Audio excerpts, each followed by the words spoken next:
Basi leo tunaanzia hapa. Binti alikuwa hajaondoka bado pale dukani kwa shangazi yake. Shangazi anatoka anashangaa, unafanya nini hapa? Na nani amekuruhusu kae hapo? Si nilikwambia uende nyumbani ukachukua begi lako? Unataka nini hapa? Binti akamwambia, shangazi, ndio sababu bado begi langu lipo nyumbani kwako. Manake sina pa kwenda shangazi. Yaani sahau kabisa kuhusu ile nyumba. Siwezi kukukaribisha nyumbani kwangu hata kwa dakika 2. Uje uniue. Umekaa nyumbani kwangu miaka 2, umeshindwa kuchangia kodi, umeshindwa kununua chakula, umeshindwa hadi kujinunulia mavazi yako mwenyewe. Binti akamwambia, shangazi tafadhali, nitapata kazi, nitachangia chakula, pia nitachangia na kodi shangazi yangu. Shangazi akasema, kwa hiyo unataka kuchangia, si ndio? Unataka kukaa na mimi, si ndio? Basi sawa, lakini kwa sharti moja tu. Utakuwa unaenda kuombaomba barabarani, upate naira 35,000 kwa wiki. Hiyo ni kama fidia ya wateja uliowapoteza tangu pale ulipoanza kuwa kiburi mbwa wewe. Sasa hapo ni juu yako wewe. Uende kuomba hiyo hela na ulete, au uende nyumbani ukachukue begi lako na uondoke nyumbani kwangu. Binti akasema, shangazi, hivi unafikiri kweli inawezekana kupata naira 35,000 kwa wiki kweli shangazi? Mbona ni pesa nyingi sana hiyo shangazi? Shangazi kwa kujishaua anasema, ndo hivyo sasa. Kama unataka kukaa na mimi, sharti ndo hilo. Lakini nimepata wazo. Wewe nenda nyumbani. Jioni kuna sehemu nitakuelekeza utaenda kupata hiyo pesa. Lakini kama utashindwa, uje uchukue begi lako na uondoke nyumbani kwangu. Binti akasema, siwezi kushindwa. Siwezi kushindwa shangazi. Nashukuru sana shangazi, nashukuru. Akamwambia, unamshukuru nani bwana? Hiyo ndo nafasi ya mwisho. Weka kizembe hapo. Haya, utakuwa unaishi nje. Hapa ni mtu 3 ndani ya truck moja, Jennifer, Lydia pamoja na Stella. Leo jeneza limetema mzigo. Ilikuwa ni shangwe na vifijo, shangwe na nderemo, ni pati ya sebule, viunofeni, kusherehekea mafanikio ya kupiga hela ndefu bila kumwaga jasho. Watu waliruka debe, waliruka ngoma, ililiwa sana pombe laini, yani waini. Mambo yalikuwa humu tu, humu tu, humu tu.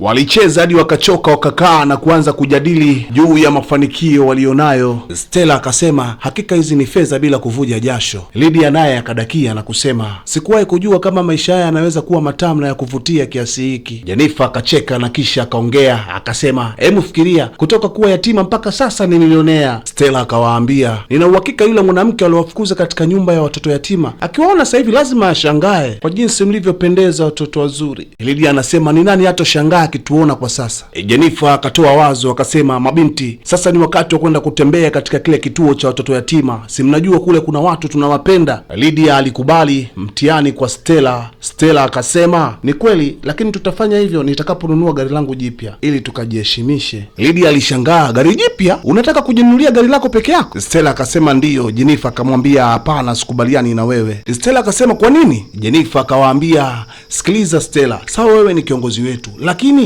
sisi bado ni wachanga sana. Tukipata magari kwa kipindi hiki hapa, tutafanya watu watushangae, watu wataanza kutushuku vibaya. Kwa nini tusichukue gari moja tukatumia wote? Au mnaonaje? Maana tofauti na hivyo tutaishi kwenye midomo ya watu, tutasemwa sana. Stella akasema, kwa hiyo una uhakika kwamba tukiwa na magari kila mtu la kwake watu watatusema sana na watakuwa na mashaka juu yetu? Basi sawa, lakini Mungu wangu, pesa ni tamu sana jamani.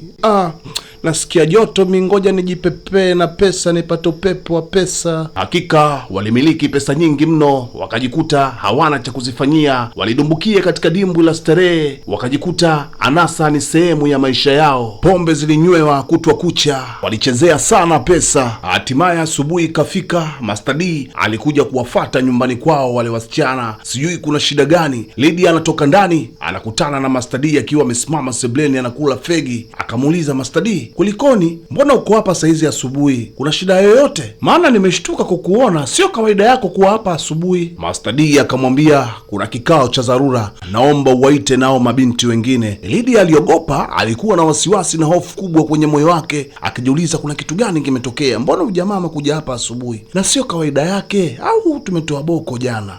lakini sawa, ngoja tu niende nikawaite. Wasichana hatimaye walitoka vyumbani wakaja mpaka sebleni, lakini Master D alikaa kimya kwanza kwa muda bila kuongea kitu. Stella akauliza, Master D, ujio wako juu unapenya mpaka kwenye mioyo yetu, unatushtua. Kuna nini kwani? Au kuna tatizo lolote tumesababisha? Tuambie, unatuweka roho juu bwana. Master D akawaambia, si mnafurahia utajiri mlionao kwa sasa? Jennifer akajichekesha kwa kuzuga na kisha akasema, ndiyo, hivi ni pesa ndizo tunazozungumzia, sivyo? Master D akawaambia, katika kizazi hiki kuna wasichana wachache sana ambao wanafurahia kama nyinyi mnavyofurahia. Kwa hiyo basi na mimi nawaambia, wachache hao wapo sehemu fulani na wenyewe nao pia wanatakiwa wafurahie. Je, mngependa kuendelea kufurahia utajiri? Basi kama mngependa kuendelea kufurahia utajiri, basi tumfurahishe mama na tujifurahishe na sisi wenyewe. Lydia akasema, ni jambo zuri kumfurahisha kwa sababu fursa tulioipata ni kubwa sisi wote. Master D akasema, ni kweli tunahitaji kiasi fulani cha wasichana wapya katika ufalme wetu. Kwa hiyo nyinyi wasichana watatu ni wasichana wapya kabisa katika ufalme wetu. Tunawapa jukumu hilo la kuleta wasichana wengine. Zingatio katika jukumu hili, mnatakiwa muangalie wasichana ambao wamechoka na maisha kiasi kwamba wapo tayari kufanya jambo lolote lile kwa ajili ya pesa.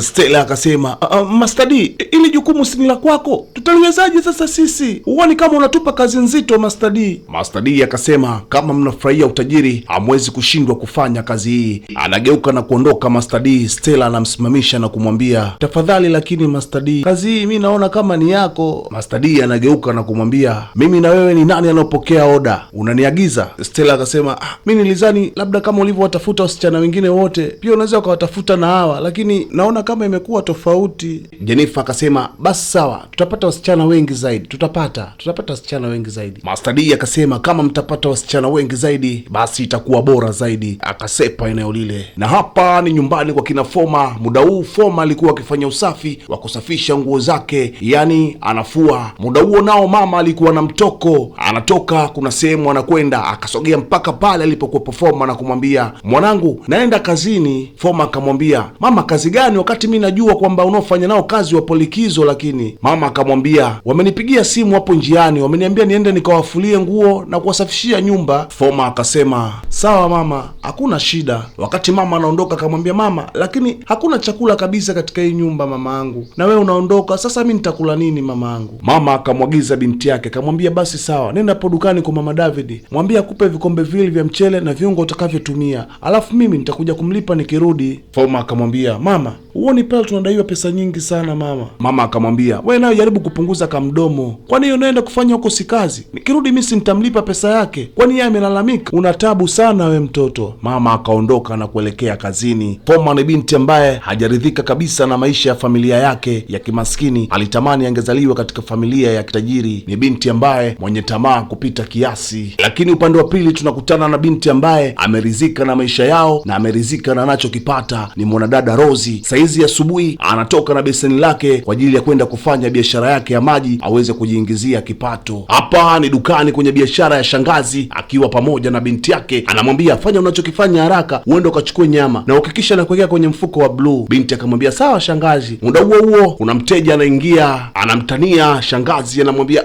madam chizi. Madam anamwambia, my customer, niambie mteja wangu. Mteja anasema, madam, naona mambo sio mabaya, yaani haya mambo yangu kabisa ndo mambo nayo yataka haya. Madam anamwambia, ndo hivyo tena kama unavyoona, ushindwe wewe tu hapo, una baya madam chizi, mimi nakujua wewe, tunafanyaje sasa? Madam akasema, huyu alikuwa akifanya biashara ndogo ndogo, lakini sasa niko naye hapa moja kwa moja, atakuwepo hapa. Wow, una hatari wewe, yaani kazi kwenu tu, unaweza kuambia na vijana wako pia, kama mtu anataka basi kazi ndo hiyo hapa. Jia, ala, mambo mrembo, naitwa Johnny, sijui mwenzangu unaitwa nani? Naitwa Xiaomi, karibu, nikupatie kinywaji gani?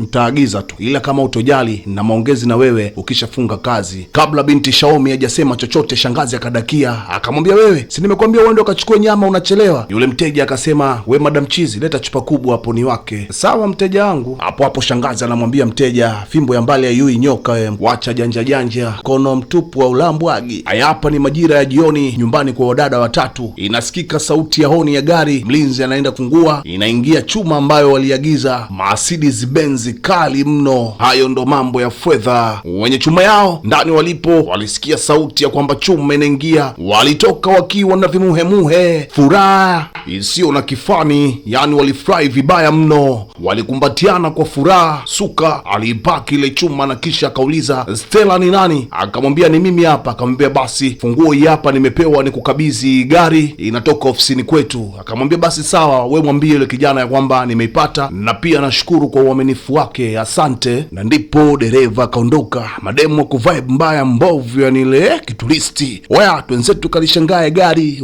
oyo, wanaenda kukagua mchuma wao. Si unajua tena chuma mbichi, yani ni lazima kaushamba kidogo kawepo hapo. Hapa ni nyumbani kwa kina Foma. Foma bwana alienda kuchukua mchele pale alipoagizwa na mama, akachukue akapika chakula tayari kimeshaiva, sasa ni muda wa kula. Lakini alipoweka mdomoni ile ladha ya chakula kuielewa kabisa, yani akatema pembeni, kisha akasema chakula gani kimchele hata hauna ladha, mimi siwezi kula kabisa. Yani mama jamani, mimi nyumba hata sielewi kabisa, yani tunaishi vipi humu ndani? Hiki chakula kwa chakula binadamu, chakula hiki unatakiwa wale kuku, mchele gani hauna ladha? Bora nikae na njaa kuliko kula chakula kama hiki. Akabeba ile sahani ya chakula na kurudisha ndani, aangalia ustaarabu mwingine wa kuweza kupata chakula anachokihitaji. Ilimbidi atoke muda ule, akarudishia mlango ili aweze kwenda kuangalia namna ya kupata chakula anachokihitaji kwa njia yoyote ile. Basi aling'oa kiguu na njia, akasema itajulikana huko niendapo. Huko nyuma aliwaacha kuku wakifaidi pishi lake la mchele. Mtaa wa pili iliponunuliwa gari mpya, ilifunguliwa milango na saundi ikasikika. Watu walikuwa wanapari, ni mwendo wa waini na viuno vya Kichaga vikizungushwa. Mlinzi aliduaa, alikuwa anatazama viuno vya mabosi wake bila wasiwasi wowote ule, anakula burudani mpaka akajikuta anasahau kazi iliyompeleka. Hatari kabisa, balaa zito yani. Bana, walikuwa na fujo wa mabinti, fujo zao zilifika mbali mno, hujawahi kuona. Muda huu hapa ulikuwa ni muda wa kumwagiana pesa. Bana, zilimwagwa pesa nyingi sana, walianza kutunzana sijui ni kitu gani, yani ilikuwa ni mvua ya pesa mazingira hayo. Muda huo mtoto wa dogi alikuwa anakatiza maeneo hayo, tamaa mbele mauti nyuma, anaitwa Foma. Anaona ile pati inavyoendelea pale, mlinzi naye anaokota moja moja kijanja na zile pesa zinavyomwagwa, wakati yeye mwenyewe alikuwa na shida ya pesa ya chakula. Anafikiria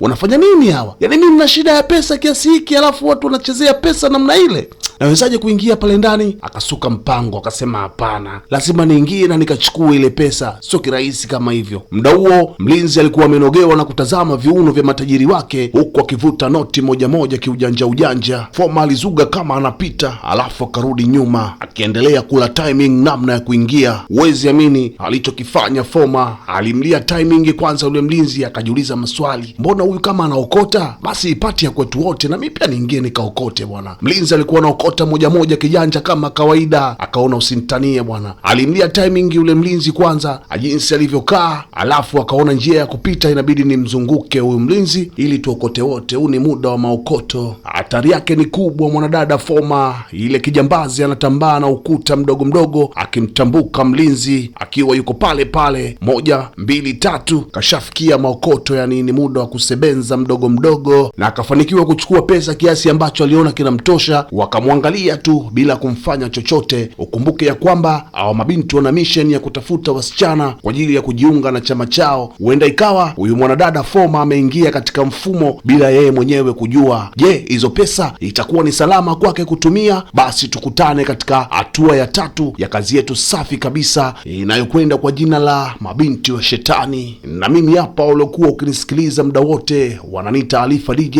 aka wa kupoa. Ili tuendelee kuwa sambamba, unaweza ukatumia sekunde zako 2 kusubscribe, kulike na kucomment. Asante.